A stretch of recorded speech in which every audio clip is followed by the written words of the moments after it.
Welcome to Man Does Tech, where I solve the problems you didn't even know you had. You begin by confirming admin rights and storage limits because permissions and capacity determine scale.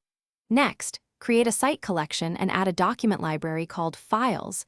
This becomes your primary file store.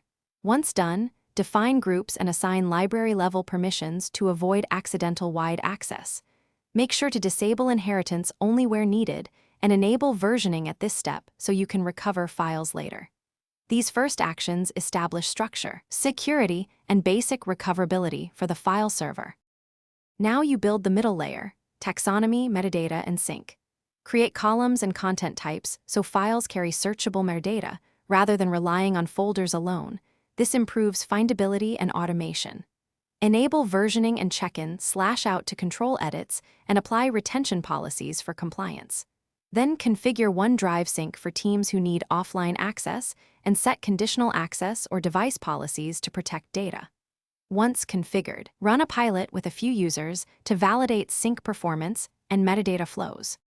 Finish by implementing access methods and user onboarding. Map a network drive with WebDAV for legacy workflows or deploy PowerShell scripts for bulk drive mappings. For modern use, promote OneDrive sync and the Sharepoint web UI. Train users to save to the library and add metadata, and show how to resolve sync conflicts. If things go wrong, first clear the OneDrive cache and resync. Then verify WebDAV connection limits and library permissions. This single troubleshooting step resolves most access and sync. Thanks for watching. If you found this helpful, don't forget to like and subscribe.